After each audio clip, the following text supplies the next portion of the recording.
Hello, ladies and gentlemen. My name is Valerie Clay, and I'm here to speak to you today about the home known as Menokin. Menokin is a Virginia and National Historic Landmark. It is located in Richmond County, Virginia, along the Rappahannock River, also known as the Northern Neck area of Virginia. And the home is right on Menokin Bay. Menokin gets its name from the Indian name Menokin. We do not know what that name means, unfortunately, but the home was named after the bay of which it sits on. The home was built by Francis Lightfoot Lee and his wife, Rebecca Taylor Lee. Francis Lightfoot Lee, also known as Frank, was brother to Richard Henry Lee. Both brothers were signers of the Declaration of Independence. They are the only two brothers to be signers of the Declaration of Independence. The Lee men were part of one of the first families of Virginia, the Lees. They were cousins to Light Horse Harry Lee, who was a famous Revolutionary War hero, who was also the father of a Civil War hero to many, Robert E. Lee.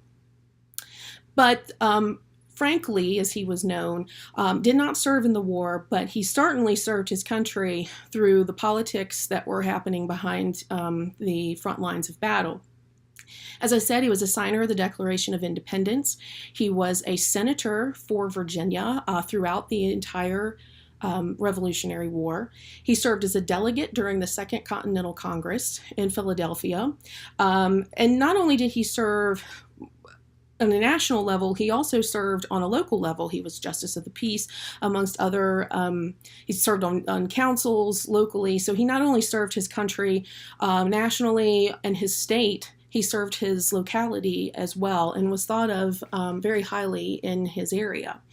In 1769, Francis married his wife, Rebecca, and they were given a gift of 1,000 acres by her father. And her father was one of the richest men in the colonies at the time, and he gave them 1,000 acres along Menokin Bay, and that is where the name of the home Menokin came. Frank and Rebecca were close enough to finishing the home that they were able to move in 1771, and they lived there until their deaths in 1797. They both died within a few weeks of one another. By all accounts, it was a love match. Unfortunately, they did not produce any children. So when they died, the home then went into the hands of the Taylor family again. It changed hands a few times through the years, not many, and by 1940, so we're moving forward from the late 1700s to 1940. The house by that point was uninhabited, but it was still intact. In 1940, the American Building Survey went to Menokin, and they were able to gather together 21 drawings of the home. The home was still in its exact it had not been changed, nothing had been added on other than a small front porch. So they went in, they took pictures of the original woodwork and created many, many drawings, which you can view at the Library of Congress website. By the 1960s, it was really not doing very well. However, the owners at the time, there was a bit of a problem with several people owned the property and they couldn't come to an agreement what to do with it. So one of the owners, unbeknownst to anybody, went in and took out all of the original woodwork, including the woodwork, the wood paneling, the interior, the banisters, the mantelpieces, the wainscoting, all of that was taken out. But nobody knew that he had done that because it was secret, and he hid it at his home. So fast forward to 1969, a huge storm comes through and almost completely destroys the home. A tree actually fell on a corner of the house, and the house then really, truly began to fall into ruin. Finally, by 1995, the issue with ownership had been settled, and the man who owned it was approached by the Menokin Foundation, a new foundation that had been created in hopes that they could save the home. Architecturally, the home had been on the radar of many architects. Certainly, the architecture school at UVA and Virginia Tech were both very interested, but they couldn't get any response from the family that owned it. Well, finally, they get a response, and they, long story short, the house and 500 acres were donated to the Menokin Foundation.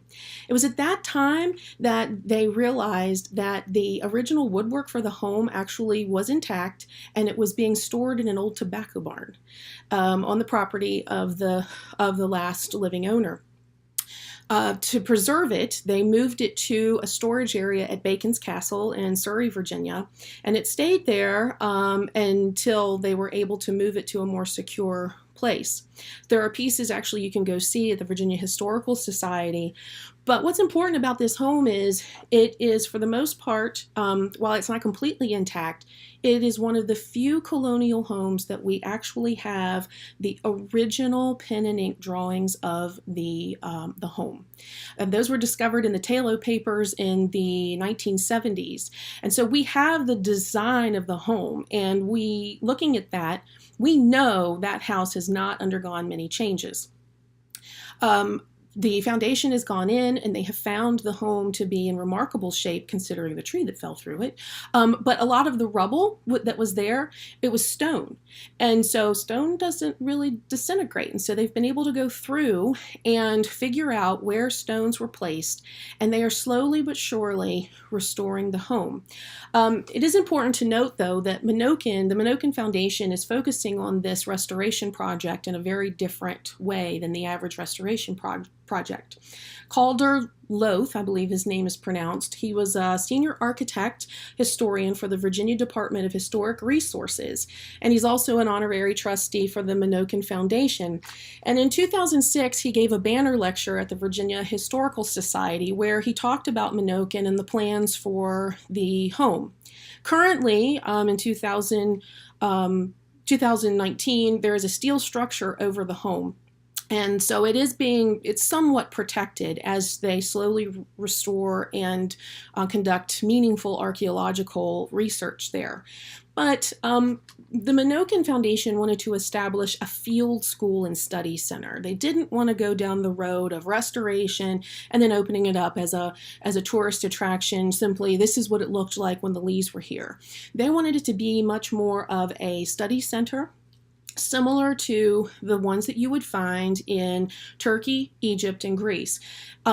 We do not have a field school at the time, we did not have a field school in the United States for colonial and revolutionary architecture and buildings. And so the Menokin Foundation has decided to use Menokin in that manner so that the draw for people would be not only to see this beautiful house, but also to see how structural stability, restoration, in above ground archaeology. I mean, above ground archaeology is very important because in most places that cannot happen because, time and people moving in. Well, Menokin has been relatively untouched for 250 years. Even the fields really haven't been used that much. It's in a pretty remote location. And so it is rich in archaeological evidence as well as architectural design. With the original pen and ink drawings, along with the drawings that were created in 1940, we know exactly what that house looked like when the Lees lived there. And with the original woodwork, it's of course being restored and used and studied. We know slave labor created this, and so it's a way for African American history to also be resurrected as well. The home it's beautiful. You can go and visit it. They do have a wonderful website that I ask that you go visit, menokin.org, where you see what the plan is for the home and how it's going to continue to evolve as a study center.